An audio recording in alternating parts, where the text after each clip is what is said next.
चित्रकूट में नारद मुनि को जो है शांडिल्य मुनि, ये गोकर्ण के और ये जो दुंडुकारी, ये जो आत्माराम ब्राह्मण है, उसकी कहानी सुनाते हैं। ये आत्माराम नाम का जो एक ब्राह्मण है वो तुंगभद्रा नदी के किनारे रहता था। बहुत अच्छा सीधा साधा था, अच्छा से भजन कीर्तन करता था। लेकिन उसकी जो पत्नी थी धुंधुली, वो अच्छे स्वभाव की नहीं थी, तो प्राय उसे तंग करती थी और बात नहीं मानती थी, बहुत ज़्यादा नकचड़ी थी।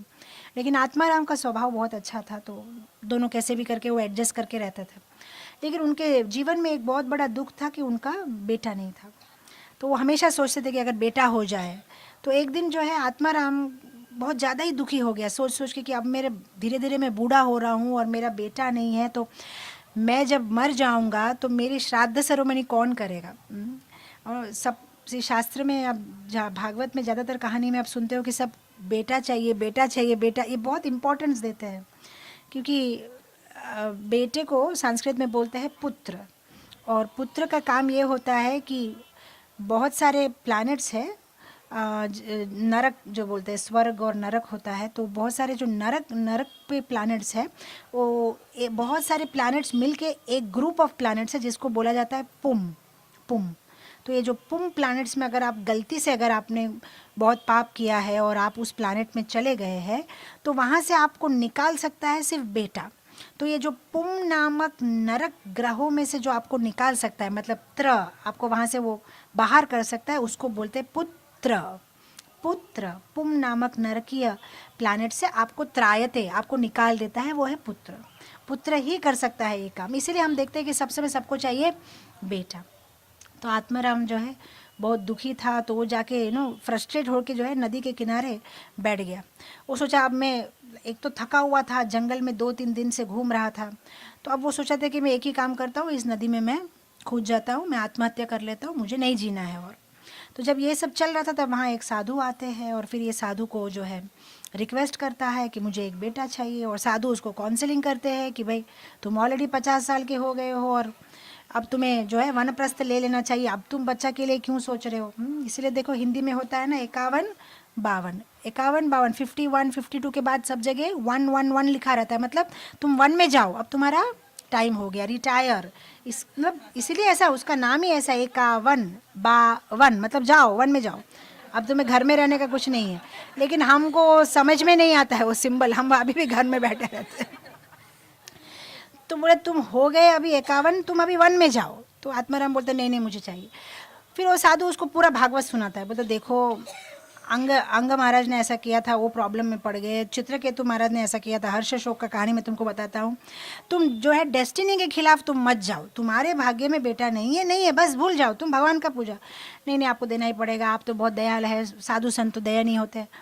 फाइनली वो थक के बोला ठीक है ये लो तुम ये मैंगो लो, ये आम लो, तुम्हारी बीवी को खिलाओ, तुम्हें बेटा होगा। तो बहुत खुश हो गया, भागा भागा घर गया, अपनी बीवी को आम ला के दिया। बीवी सोचने लगी ये क्या नया प्रॉब्लम आ गया, मुझे नहीं बनना है माँ, मुझे नहीं इंटरेस्ट है, वो कौन उस बच्चे को बड़ा करेगा, कौन इस मुझे अपना फिगर, मैं ऐसे ही रहना चाहती हूँ, मुझे नहीं पसंद है। फिर उसकी जो बहन थी वो भी काफ़ी मेटेरियलिस्टिक थी, तो उसने बोला कि अरे तुम दीदी चिंता मत करो, मेरे पास एक आइडिया है, मैं अभी गर्भवती हूँ, तो 9 महीने के बाद जब मेरा शिशु का जन्म होगा मैं आपको शिशु दे दूँगी। तो फिर वो बोले वो आइडिया तो अच्छा है, लेकिन ये आम का क्या करूँ। बोलते आम का क्या करे, गौशाला में गाय को खिला दो, आपके पति को कैसे पता चलेगा। फिर इसने बोला नहीं नहीं, लेकिन जब मैं गर्भवती होंगी मेरे पति को तो पता चलेगा ना कि मैं गर्भवती हूँ कि नहीं। तो उसकी बहन ने आइडिया दिया, नहीं नहीं तुम्हारे पति को बोलो कि तुम इतनी खुश हो जो उसने तुमको आम ला के दिया, इसलिए तुम चाहती हो कि वो 1 साल तीर्थ यात्रा में जाए और सब भगवान का जो है सारे अलग अलग ठाकुर जी का आशीर्वाद लेके आए, और मीनवाइल तुम भी जो है बहुत ऑस्टियर वे से जो है पूरा अपना 9 महीना निकालोगी, तो एक दूसरे से मिलना नहीं है। तो उसने जाके आत्माराम को ऐसे ही बता दिया, बोला देखिए आत्मदेव, तो उसने जाके आत्मदेव को बोला कि देखिए आप इतना दिनों के बाद ऐसा हमें यज्ञ फल मिला है, तो आप जाइए तीर्थ यात्रा करिए और आप जो है 10 महीने के बाद आप आना। तो ये भी बहुत खुश हो गया, वो तीर्थ यात्रा में चला गया। मीनवाइल ये जो मैंगो था वो तो गाय को खिला दिया, और उसकी बहन का बेटा ने जन्म ले लिया, और जब तक आत्मदेव वापस आया ये हाथ में बच्चा था, और आत्मदेव बहुत खुश हो गया। अब ये गाय जिसने वो आम खा लिया था उसको अब एक मनुष्य का बच्चा पैदा हो गया, लेकिन गाय के गर्भ से पैदा हुआ था, इसलिए उसके जो कान थे वो गाय जैसे थे, तो इसलिए उसका नाम पड़ गया गोकर्ण। कर्ण मतलब कान, तो कान जो है गौ माता जैसे गोकर्ण। अब सारे गांव वाले बोले देखो आत्माराम तुम्हारी, आत्मदेव तुम्हारी किस्मत चमक गई, तुम्हारी बीवी ही नहीं तुम्हारे गौशाला में भी बच्चे पैदा होने लगे। देखो भगवान जब देते छप्पन फाड़ के तुम कितने ये हो। ये आत्मदेव को डाउट है कि गाय के पेट में से बच्चा कैसे निकला, तो उसने अपनी बीवी को पूछा कि कैसे हुआ ये। तो बीवी ने बोला नहीं मैंने आम खा लिया, लेकिन आम के बाद जो छाल होती है, गुठली होती है, वो मैंने रख दिया था, वो शायद उसने खा लिया होगा, बाकी मैंने कोई गलत काम नहीं किया है। तो फिर वो चलो बहुत खुश, बहुत बड़ा फेस्टिवल बना और सब ठीक से चला। धुंधुली और आत्मदेव के बेटे का नाम रखा धुंडुकारी। अब ये जो धुंडुकारी था वो तो उसकी बहन का बेटा था, और उसकी बहन तो मतलब भक्त नहीं थी, तो ये इसमें अच्छे लक्षण नहीं थे, तो ये सारे बुरा काम करना शुरू कर दिया। और ये जो गोकर्ण था वो तो साधु का आशीर्वाद था, तो वो तो बहुत अच्छा मतलब भागवत श्रवण कर रहा है और तीर्थ यात्रा में जा रहा है, वो अच्छा बन गया। अब कुछ समय के बाद ये धुंडुकारी इतना बदमाश हो गया कि उसने अपने पिताजी को जो है घर से निकाल दिया। तो इसके जो आत्मदेव बहुत ही दुखी होके गोकर्ण के पास गए, बोला कि तुम दोनों को मैंने प्यार से बड़ा किया, क्योंकि गौशाला में पैदा होते इसको भी बड़ा किया, लेकिन सही मायने में तुम ही मेरे बेटे हो, लेकिन इसने तो मुझे घर से निकाल गया, अब मैं क्या करूँ, तुम मुझे कोई एडवाइस दो, तुम शास्त्र पढ़ते हो, तुम अच्छे गुण है तुम में।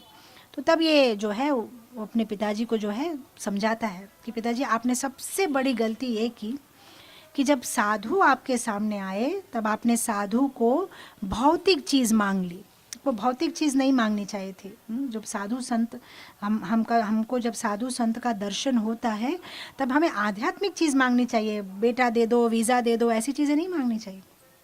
तो आप ऑलरेडी पहले गलती कर चुके हो, अब आप जो है इसके बारे में दुख ना करते हुए जो हो गया ऐसा हो गया, आप वन की ओर चलिए, आप वन में जाइए और आप तपस्या करिए और भगवान को पाने की कोशिश करिए, आप इस धुंडुकारी के बारे में भूल जाइए। यहाँ पे ये गोकर्ण इतना सुंदर तरीके से अपने पिताजी को समझाता है कि जब हम किसी संत को, किसी वैष्णव को मिलते हैं तो हमें क्या करना चाहिए। ये बहुत बड़ा कन्फ्यूजन है। यूजुअली हम क्या कर देते हैं कि हमारे जो मेटेरियलिस्टिक प्रॉब्लम्स है उसको हम ज़्यादा इम्पोर्टेंस दे के, साधु जो हमें कृष्ण भक्ति दे सकता है उसको हम भौतिक विषय मांग लेते हैं। ये तो ऐसा हो गया ना कि किसी के पास 1000 का नोट है, अब तो 1000 का नोट इंडिया में नहीं है, 2000 का नोट है, और आप उसको बोलते कि भैया आप मेरे को 1 रुपये दे दो काफ़ी है, तो फुलिश है, वो तुमको 2000 दे सकता था लेकिन तुमने 1 रुपये मांगा। तो साधु और वैष्णव तो आपको कृष्ण प्रेम दे सकते हैं, और तुमने ये जो है मेटीरियलिस्टिक थिंग मांग ली।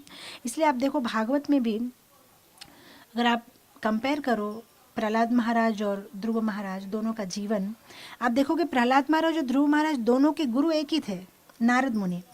दोनों एक ही गुरु से शिक्षा लिए हैं, लेकिन दोनों अलग अलग डेस्टिनेशन को प्राप्त किए हैं।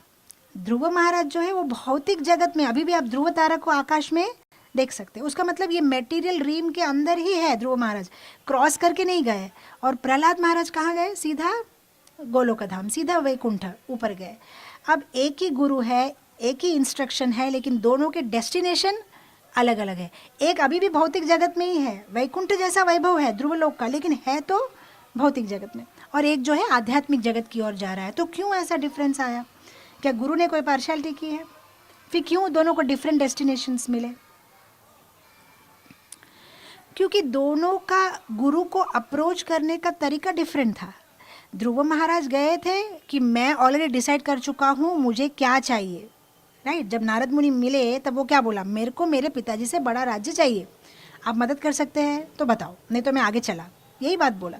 आप बताओ मंत्र, भगवान कहाँ मिल सकते हैं, क्या मंत्र बोलने से मिल सकते हैं, मैं निश्चय कर चुका हूँ मुझे ये चाहिए। वो गुरु के पास खाली स्लेट बन के नहीं गए थे, ऑलरेडी भरा हुआ था, निश्चित करा हुआ था कि मुझे ये ही चाहिए। लेकिन प्रहलाद महाराज खाली प्लेट, मेरे लिए जो अच्छा है बस वही, उनकी कोई मांग नहीं थी। तो कितना डिफरेंस है दोनों के डेस्टिनेशन में। अगर हम भी भक्ति करेंगे भौतिक इच्छाओं के साथ में, भौतिक इच्छा पूर्ण हो जाएगी, लेकिन हम इसको क्रॉस नहीं कर पाएंगे, हम यहीं रह जाएंगे, फिर से जन्म, फिर से जन्म। लेकिन जब हम गुरु के सामने जाते हैं, ओपन स्लेट, आप उसमें कुछ भी लिख दो, मुझे पता नहीं मेरे लिए क्या अच्छा है, क्या करना है, मुझे भगवान के पास, जो भगवान के पास पहुंचा दो, उसका विधि विधान क्या है बस आप बताओ। तो कितना सुंदर बात। तो फिर गोकर्ण बोलते हैं आत्माराम को, भाई तुम जंगल के अंदर जाओ और तपस्या करो। आत्माराम जो है चला गया जंगल के अंदर। मीनवाइल उसने क्या किया, धुंडुकारी ने धुंधुली, उसकी माँ को भी निकाल दिया घर से। अब उसकी माँ को जब घर से निकाल दिया तब वो बहुत दुखी हो गई कि मेरा बेटा ने मेरे साथ ऐसा किया, तो उसने आत्महत्या कर ली। जब उसने आत्महत्या कर ली और ये बात गोकर्ण को पता चली कि माता ने आत्महत्या कर ली, तो वो सीधा काशी चले गए श्राद्ध करने के लिए। यहाँ पे इसने क्या किया है, धुंडुकारी ने अपने घर में 5 वेश्याओं को रखा, और ये माँ बाप को तो घर से निकाल चुका था और सब समय गलत कामों में, पीना, सब समय गलत कामों में लग गया। अब यहाँ पे मीनवाइल क्या हुआ, ये जो 5 वेश्या थी उन्होंने सोचा कि ये हमें रोज़ थोड़ा थोड़ा पैसा देगा, इससे क्या होगा, एक साथ में इसको मार देते हैं और जितना उसका पैसा है हम 5 में शेयर कर लेते हैं। तो एक दिन रात को लोग ने क्या किया, वो कपड़ा लेके उसका मुंह हाथ बांधा, उसको मार डाला और वहाँ घर के अंदर ही माटी जो है खोद के उसको वहाँ पे दफना दिया। अब जब ये गोकर्ण वापस आया काशी से, तब सुना कि उसका भाई भी अब नहीं रहा, तो उसको बहुत दुख हुआ। तो वो जब वहाँ पे अपना भाई भी जब गुजर गया है, तो जब घर के आंगन में वो चल रहा है, तब इसका आत्मा, ये जो धुंडुकारी है उसकी आत्मा ने बोला कि भाई मैं बहुत दुखी हूँ, मेरा अभी तक मोक्ष नहीं हुआ है और मैं इधर ही घूम रहा हूँ, तुम मेरी सहायता करो। तब गोकर्ण बोला लेकिन मैं तो श्राद्ध वगैरह करके आता हूँ तुम्हारी हेल्प करने के लिए। तो वो फिर जाता है काशी, श्राद्ध करके आता है। आने के बाद देखता है फिर अभी भी उसकी आत्मा को चैन नहीं मिला।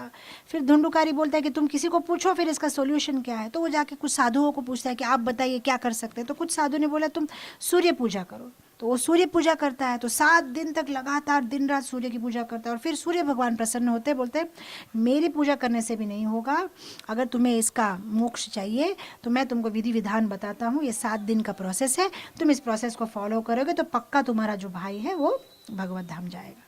और फिर जो है गोकर्ण को ये प्रोसेस सूर्य देव ने बताया कि तुम 7 दिन श्रीमद् भागवतम का पारायण करो, मतलब भागवतम का जो है अध्ययन करो।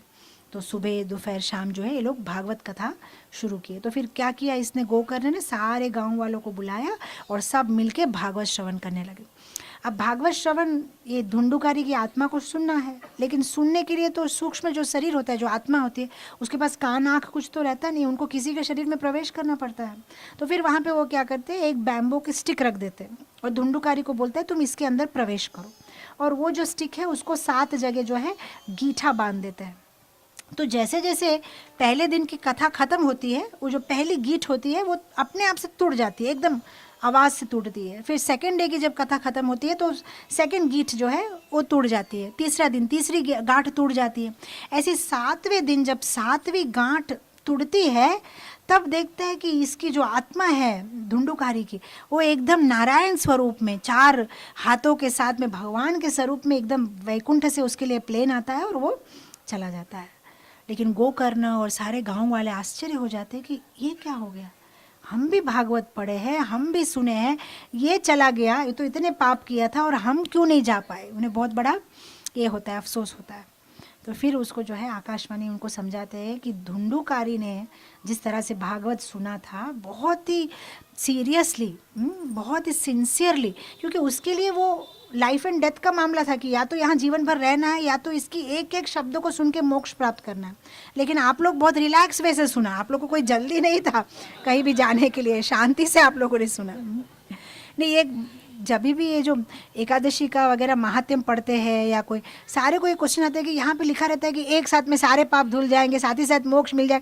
हमको कभी कुछ होता ही नहीं, इतने एकादशी किए, यही प्रॉब्लम है। उतना दृढ़ विश्वास, उतना सिंसियरिटी, अगर सिंसियरिटी से और विश्वास से करे तो एक्चुअली 16 राउंड्स भी जरूरत नहीं, एक बार हरे कृष्ण महामंत्र बोलने से ही भगवत धाम जा सकते हैं। लेकिन हम इसलिए मैं नहीं बोली 16 राउंड बंद करो, लेकिन एक्चुअली मतलब एक नाम भी अगर आप सिंसियरली करो तो आप भगवत धाम वापस जा सकते, लेकिन हम सिंसियरली नहीं करते।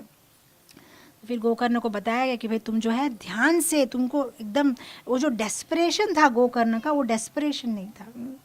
मैं बहुत बार भक्तों को एग्जाम्पल देते रहती हूँ कि डिवोटीज़ का जो है वो इतना डेस्परेशन नहीं है जितना भौतिक जगत के जो लोग हैं उनका डेस्परेशन ज़्यादा है। क्योंकि हम लोग क्या थोड़ा सा डिस्पैशनेट हो जाते हैं, कूल हो जाते हैं, क्योंकि हमें पता है कि भगवत धाम जो है वो एटर्नल है, आत्मा एटर्नल है, मेरी मौत नहीं होती है, धाम भी कहीं हिलने वाला नहीं है, फिर जल्दी क्या है, जाएंगे, हम भी शाश्वत है, धाम भी शाश्वत है, कभी ना कभी जाएंगे। हम लोग रिलैक्स हो जाता है, कोई हमें टेंशन नहीं होता है और मटेरियल डिज़ायर्स ज़्यादातर होते नहीं, तो कोई चीज़ मोटिवेशन नहीं होता है कुछ भी करने का। जैसे भौतिक जगत के जो लोग होते हैं वो इतना पाप करते हैं और फिर जब वो आरती कीर्तन में हरे कृष्णा करते इतना भाव से कि अरे मैंने इतना पाप किया है, तो इतना भाव ज़्यादा आ जाता है कि मेरे पाप सब धुलने चाहिए और डिवोटीज थोड़े से रिलैक्स हो जाता है। Because you know, so I mean I am not saying that you have to do, but I am saying that we become so much relax because we think I am fine, you know, I am not doing any sinful activity. मैं कोई गलत काम तो नहीं कर रहा हूँ, तो मैं कर रहा हूँ, मैं धीरे धीरे